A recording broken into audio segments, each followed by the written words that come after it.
현대 사회에 고질병이 많이 있는데요. 그 중에 하나가 뭐냐면 바로 중독 현상입니다. 중독, 일 중독, 알코올 중독, 그다음에 니코틴 중독, 도박 중독, 쇼핑 중독, 인터넷 중독, 약물 중독, 마약 중독 등등 무수한 중독 현상이 오늘 현대 사회의 고질병의 하나입니다. 그런데 이 모든 중독에 한 가지 공통된 특징이 있습니다.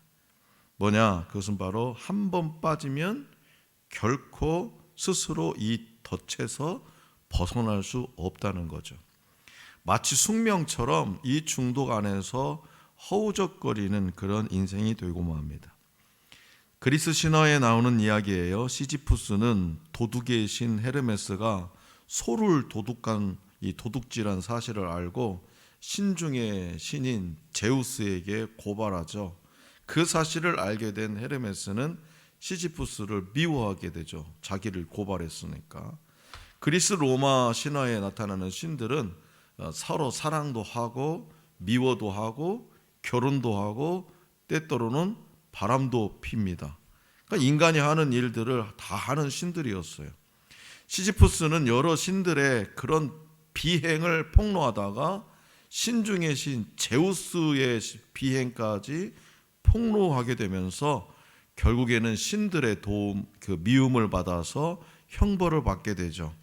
하데스라는 신이 시지푸스에게 너 말이야 큰 바위를 굴려가지고 저 산꼭대기까지 올려놔라 이렇게 벌을 내요. 그런데 그 거대한 바위는 산꼭대기까지 열심히 굴려서 뜨거니 올라놓자마자 또 떼굴떼굴 굴러 내려가는 거예요.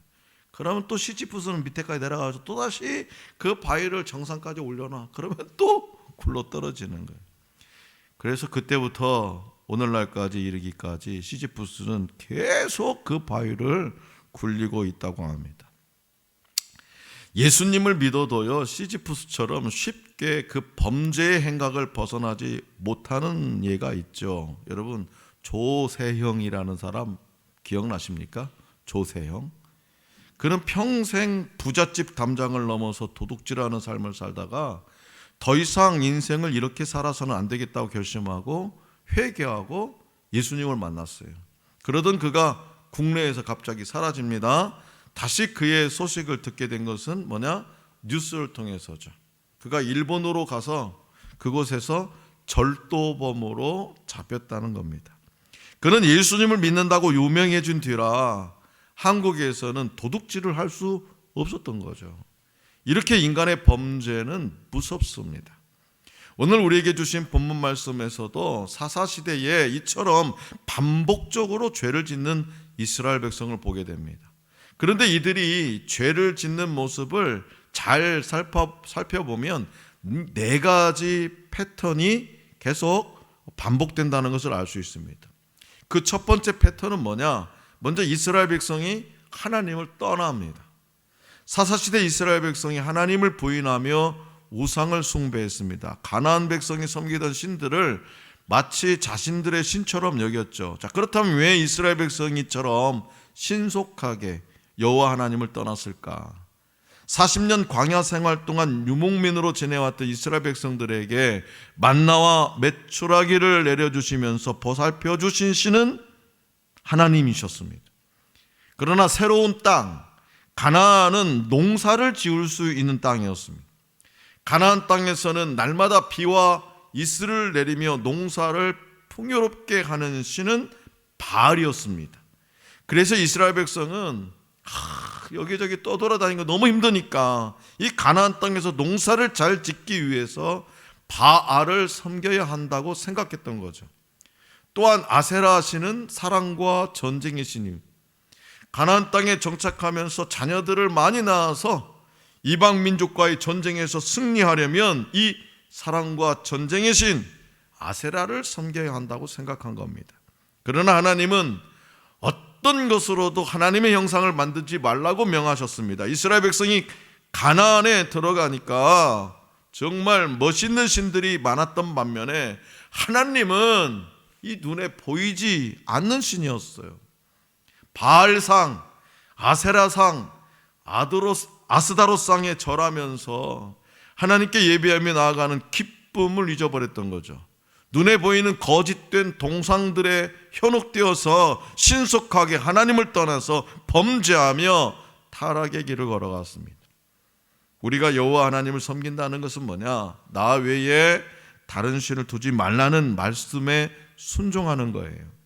여호와의 은혜, 여호와의 율법, 여호와의 말씀에 반하는 것은 어떤 것도 하지 않는 것이 신앙의 지조를 지키는 중요한 원리입니다. 혹시 자녀의 앞길이 궁금해가지고 이리저리 점집을 찾아다니진 않습니까? 우리 젊은 세대들 타로 그런 거 하러 다니지 않습니까? 카드점 이런 거 보지 않습니까? 결혼을 앞둔 자녀의 사주가 궁금하지 않습니까? 대학 입시, 취직 등 집안에 고민이 많아서 점집이라도 가야 속이 시원할 것 같습니까? 이스라엘 백성처럼 하나님을 떠나서 다른 것을 찾지 말고 믿음으로 기다리고 기도해야 됩니다. 그런 악한 방법으로 미리 알았다고 해서 그대로 된 일이 얼마나 있었습니까? 본문 말씀에 이스라엘 백성도 그 궁금함을 참지 못했어요. 그래서 여호와 하나님도 좋았지만 하나님 한 분만으로는 부족했습니다. 바알도 섬기고 아세라도 섬기고 아스다롯도 섬겼습니다. 무슨 얘기입니까? 하나님을 떠났습니다. 두 번째 패턴은 뭐냐? 이스라엘 백성은 하나님의 공의로운 심판을 받습니다. 이 땅에 살면서 하나님 한 분만으로 만족하는 삶이 축복의 삶입니다. 그렇지 않으면 안목의 정욕, 이생의 자랑, 육신의 정욕에 이끌리는 삶을 살다가 결국 하나님의 심판을 받게 됩니다. 하나님은 이스라엘의 우상 숭배라는 범죄에 대해서 더 이상 침묵하실 수가 없었습니다. 하나님은 공의의 하나님이시고 정의의 하나님이시고 의로우신 하나님이십니다. 그래서 범죄한 이스라엘 백성을 징계하실 수밖에 없습니다. 자, 본문 말씀 14절과 15절을 다 같이 받들이겠습니다. 14절과 15절 시작. 여호와께서 이스라엘에게 진노하사 노략하는 자의 손에 넘겨주사 그들이 노략을 당하게 하시며 또 주위에 있는 모든 대적의 손에 팔아 넘기심에 그들이 다시는 대적을 당하지 못하였으며 그들이 어디로 가든지 여호와의 손이 그들에게 재앙을 내리시니 곧 여호와께서 말씀하신 것과 같고 여호와께서 그들에게 맹세하신 것과 같아서 그들의 괴로움이 심하였더라. 아멘. 그렇다면 하나님은 왜 이토록 이스라엘에게 모질게 진노하셨을까요? 하나님이 사랑이 없으신 분이기 때문일까요? 아니죠. 오히려 하나님이 극진히 사랑하시기 때문에 범죄한 백성을 징계하셨습니다. 하나님께 진정한 사랑이 있기에 돌아오기를 간절히 소망하면서 이스라엘 백성을 향해서 진노하셨습니다. 본문 말씀 14절에는요 노략하는 자의 손에 넘겨주사라고 하나님의 징계가 구체적으로 표현되고 있습니다. 당시 이방 민족들인 미디안과 블레셋과 가나안 족속들을 하나님이 들어 쓰셔서 저들이 하나님의 백성을 침략합니다. 노략합니다. 이스라엘 백성이 수치를 당하고 징계를 받았도록 하나님이 그렇게 인도하셨던 거죠. 유명한 역사가였던 찰스 베어드가 한 기자로부터 이런 질문을 받았습니다. 당신이 한평생 인류 역사를 연구하면서 깊이 깨달은 바는 뭡니까? 많은 시간 세계 역사를 연구하면서 얻은 것이 무엇입니까? 그때 그가 이렇게 말합니다. 저는 역사를 연구하면서 4가지 중요한 진리를 깨달았습니다. 첫째, 세상에는 분명히 악한 자가 있고 강도가 있고 불의가 득세할 때가 있다는 겁니다. 그런데 역사를 길게 보면 반드시 하나님은 그 역사 속에서 의의 열매, 선한 열매를 거두신다는 겁니다. 두 번째는 역사를 성찰해 보면 때로는 이것이 역사의 끝이다. 이것이야말로 암흑의 그 자체다. 이것은 혼돈이다 라고 말할 때가 있다는 겁니다. 그런데 그때마다 하나님은 위대한 소망의 새벽별, 새로운 별을 예비하셨다는 겁니다. 셋째, 하나님의 심판의 맷돌은 비록 우리 인생이 거의 감지할 수 없을 만큼 서서히 돌아가고 있지만 확실하게 이 심판의 맷돌은 움직이고 있다는 겁니다. 마지막으로 어떤 개인이나 국가든지 권세에 빠지거나 교만에 빠지거나 죄악에 빠지기 시작하면 반드시 그 문명과 개인 그리고 역사와 국가가 멸망하더라는 것입니다. 이것이 역사를 통해서 얻은 저의 깨달음입니다. 성도 여러분, 이 역사가가 보았던 것처럼 전능하신 하나님은 이 땅의 역사를 운행하실 때 겸손하지 아니하고 하나님을 온전히 섬기지 않고 반역할 때 심판이 있을 수 있음을 교훈하셨습니다. 단 하나님의 심판이 어떤 인간의 시샘과 질투와 다른 것은 뭐냐? 하나님은 이 심판을 통해서 인생의 회복을 간절히 열망한다는 사실이. 하나님은 이 심판을 통해서 심판이 재앙이 아니고 진정한 인생의 회복과 평안과 소망이 되기를 간절히 원하신다는 거예요. 자, 예레미야 29장 11절 말씀입니다. 한번 보세요. 시작. 여호와의 말씀이니라. 너희를 향한 나의 생각을 내가 아나니 평안이요 재앙이 아니니라. 너희에게 미래와 희망을 주는 것이니라. 아멘. 자, 세 번째 패턴은 뭐냐? 이스라엘이 간절하게 기도합니다. 하나님이 징계하시자, 하나님이 심판의 채찍을 가하자 이스라엘 백성들은요 고통에 울부짖었습니다. 하나님, 당신의 심판은 너무 혹독합니다. 하나님은 사랑이시라는데 우리를 이방 족속을 통해서 징계하심이 어찌 된 일입니까? 우리를 이 이방인의 손에서 제발 좀 구원해 주세요. 그래서 본문 말씀 15절에서는 그들의 괴로움이 심하였다라고 기록되어 있고 18절에는 그들이 대적에게 압박과 괴롭힘을 받아서 슬피 부르짖었다라고 기록되어 있습니다. 오늘 저와 여러분들도 하나님을 떠나면 하나님이 이스라엘 백성처럼 우리를 징계하십니다. 그때 하나님을 향해서 하나님은 사랑이신데 왜 나를 징계하시느냐고 원망해서는 안 돼요. 하나님께 회개해야 됩니다.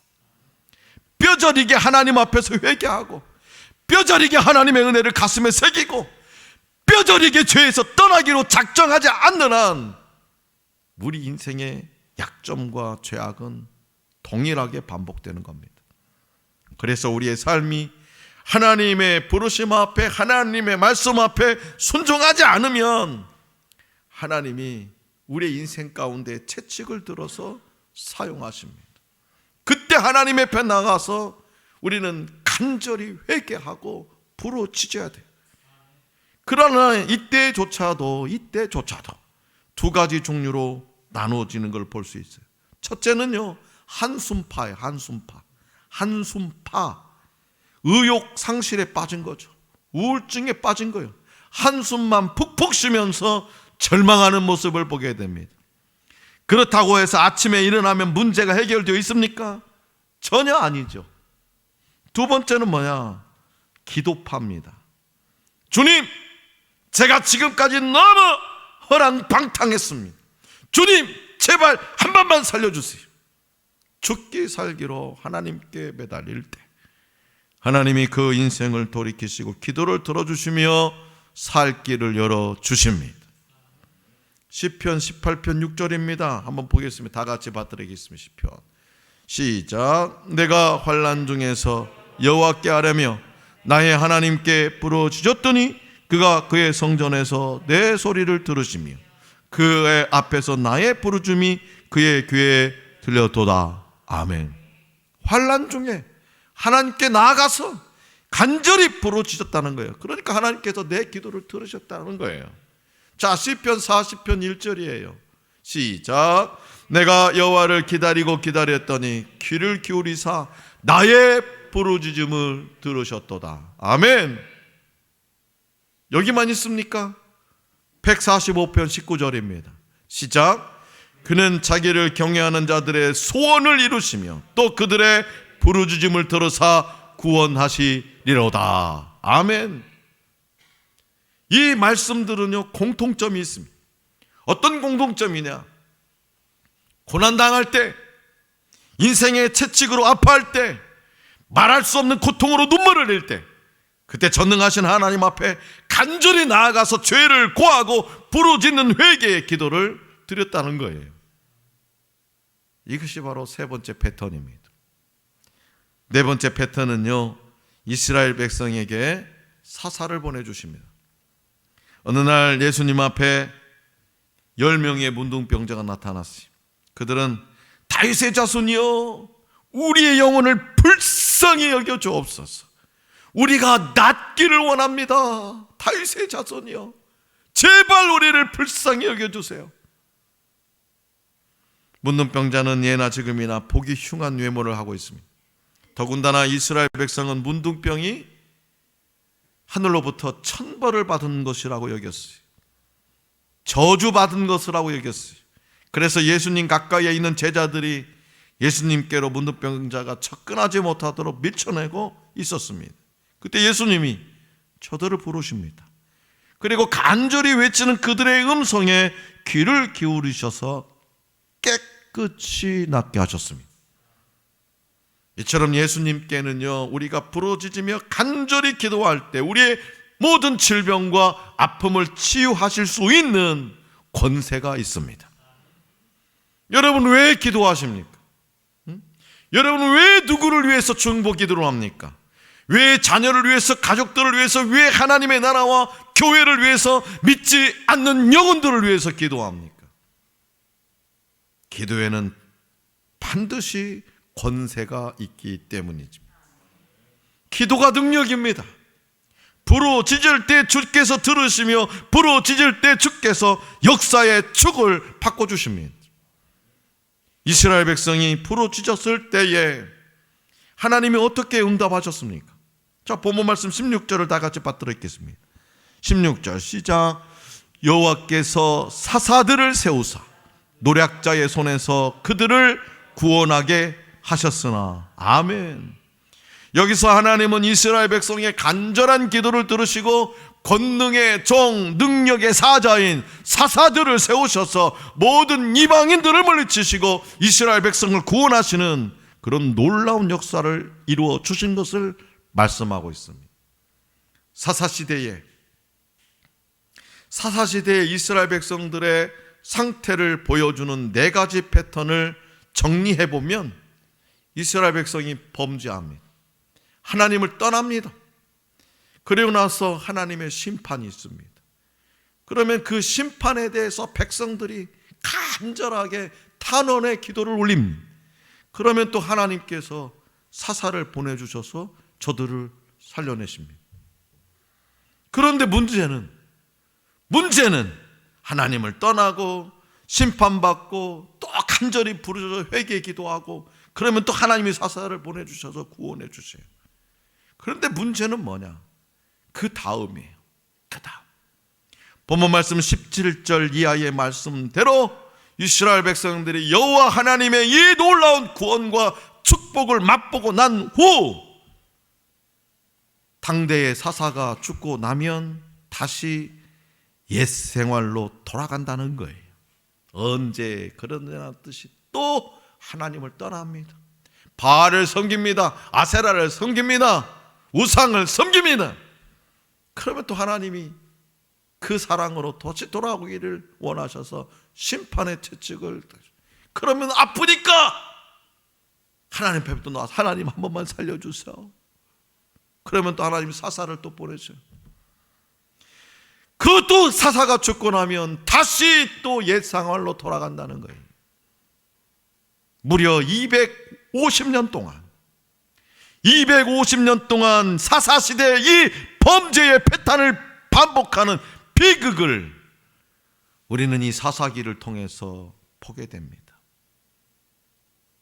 하지만 오늘의 이 시대는 다릅니다. 무엇이 다르냐? 우리 하나님이 자신의 아들 예수 그리스도를 우리가 죽어야 될 십자가에 피 흘려 죽기까지 내어주셨습니다. 그리스도의 보혈의 권세는 모든 죄악의 패턴을 녹이고도 남음이 있습니다. 이 땅의 모든 범죄를 녹이고 남습니다. 이 땅의 백성이 부르짖는 기도에 응답하고도 남습니다. 그리스도의 십자가 보혈의 능력에 의지해서 우리가 나아갈 때에 인생이 새로워지고 삶이 변화됩니다. 사랑하는 성도 여러분, 여러분 안에 자신만이 알고 있는 어떤 죄악의 패턴이 있습니까?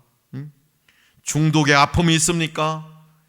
그리스도 보혈의 앞에 담대하게 나아가시기 바랍니다. 마치 이스라엘 백성이 부르짖었던 그 이상으로 십자가의 보혈 앞에 나아가서 부르짖으시기 바랍니다. 그때 주님이 놀라운 치유의 권세로, 회복의 영광으로 임재하실 줄로 믿습니다. 권력의 중독, 물질의 중독, 쾌락의 중독, 도박의 중독, 인터넷의 중독, 알코올 중독, 니코틴 중독, 쇼핑 중독 등등 각종 중독의 마귀가 우는 사자처럼 이 세상을 횡행하면서 우리를 치려고 달려듭니다.